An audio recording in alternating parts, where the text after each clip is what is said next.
Splendour in the Grass has had a couple of dropouts, but it's nothing massive. In fact, probably one of them's a good thing, but they've been replaced by a mediocre thing. The Tintins dropped out or just didn't want to do it. And they got replaced by Art vs. Science. So yeah, a shitty band who has an overhyped reputation got replaced by another crappy Australian band who just shout and are very good and have a song at the moment just being played on Triple J for some reason called Magic Fountain, and basically the lyrics are: there once was a fountain, but it wasn't any old fountain, it was a magic fountain. And that's pretty much it. So, if you're into really simple music and you just want to jump around because you're on shitloads of eckies or whatever, then good on you, go and see Art vs. Science. Or if you just like shitty music and you love Australian music so much that it has blurred your concept of what's good music and what's bad music, then go ahead and see them as well. Because no doubt there'll be something better on at the same time, probably like Yonsei from Sigur Rós. And yeah, you're going to miss out on something good, but then that means that the people who actually do want to see Yonsei get to see them without perks like you being around. So yeah, go ahead and do that. I'm not actually going to Splendour, I'm going to all the slideshows instead because I can afford it, because it's going to cost about $2,000 and I can't afford that. What else is there? Oh yes, and the Middle East, unfortunately, they are a good band. They played Coachella. They're from Australia. They had to drop out at the last minute. They've actually been replaced by Sally Seltman, who, I don't know if you know this, is from an Australian band called New Buffalo. And she actually wrote the lyrics to Feist's hit 1, 2, 3, 4. And in a sort of 2 degrees of separation kind of thing. Ooh, which hand's which? Anyway, Feist is a member of Broken Social Scene and will be playing at Splendour as well. So there you go. The Middle East got replaced by Sally Seltman. Sally Seltman wrote the lyrics for 1, 2, 3, 4 by Feist, and Feist is in Broken Social Scene, and Broken Social Scene are playing at Splendour. Cool. Alright, continuing on. Big Boy has released another solo album outside of OutKast without Andre 3000. Oh, how unfortunate. But it's actually really good. It's another volume in his Solucious Left Foot series. It's called Solucious Left Foot, colon, dot, dot, like, dot, dot, the son of Chico Dusty. And it's actually really good. I think, along with a couple of other people, think it's probably the best, hip-hop release of 2010 so far. But, you know, the years are young. Well, it's halfway through now, isn't it? Anyway, and it's got the song Shutterbug on it, which I will probably be playing in the background of this video right now. So, and yeah, so that's cool.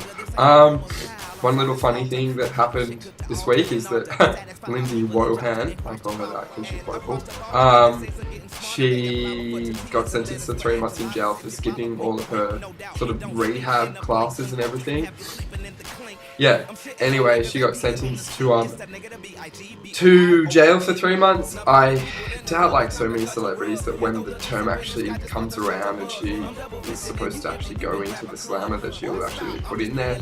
That'll be probably so, you know, she'll probably be reprieved of her sentence because there'll be so many women in the jail who just hate her for, you know, giving women all over the world a bad name, and also her terrible, terrible acting in films such as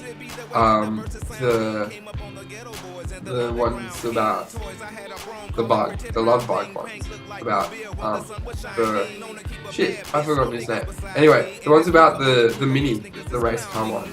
Yeah, and she did a really shit job about that. For that, sorry. And her other ones like Freaky Friday and that kind of crap really weren't very good. Her only good film my honest opinion, was Mean Girls.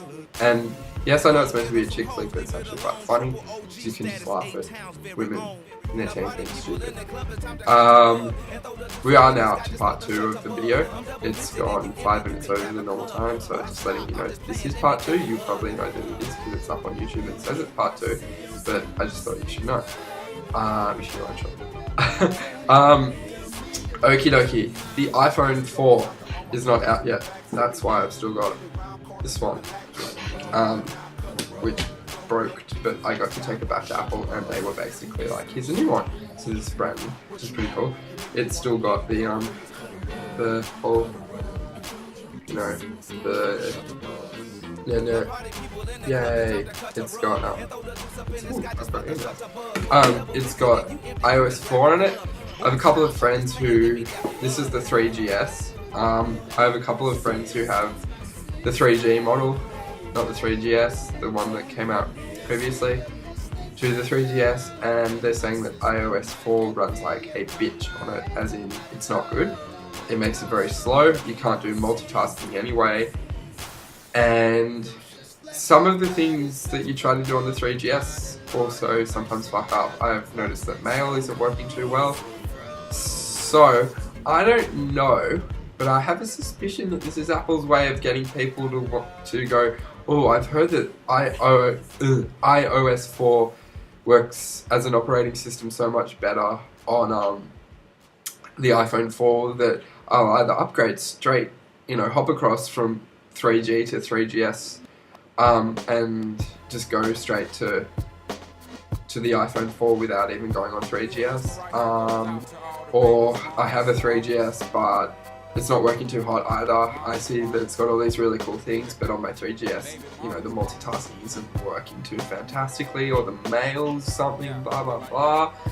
So yeah, I want to get an iPhone 4 and there'll be so much hype around it when it comes out because the iOS 4 isn't working amazingly on it.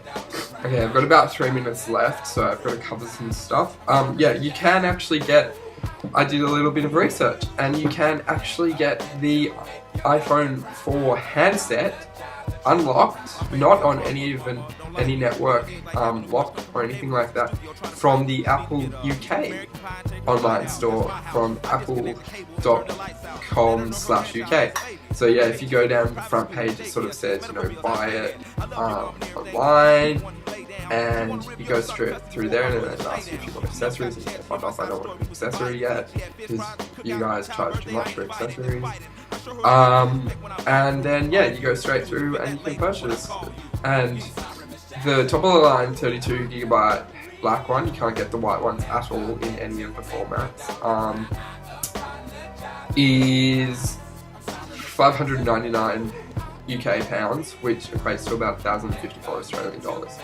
So it's close to how much the iPhone 3G was to begin with. I don't know how much the 3GS was. I think the 3GS is now about $900, so you know it's only about $100 and a bit more dollars, $100 and a half. Anyway, I don't have much time. I've got about a minute and a half left. Yes, E3 happened, and yeah, it was quite interesting. This was a little while ago. Okay, I'm backtracking now. The Xbox 360 people, Microsoft brought out the 360-degree Kinect camera, which you sort of put down like any kind of, you know, video camera, but it doesn't, you know, video you. It actually just tracks your movements. So you use your whole body as a controller and go around like, oh, I'm turning a corner. Oh, I've got a steering wheel. Like that. Which sounds really good in theory, but I don't know how great it would be in practice. People seem to give it good feedback, but they were being filmed by Microsoft and possibly having money put in their pocket at the same time. So I'm not sure. Or given like a free Xbox. They also brought out the more sort of skinny version that kind of goes in like that of the 360 controller.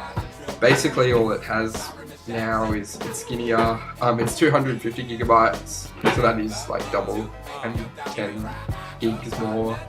And it also has a few more Wi-Fi. No, it has built-in Wi-Fi and it has a few more USB ports built in.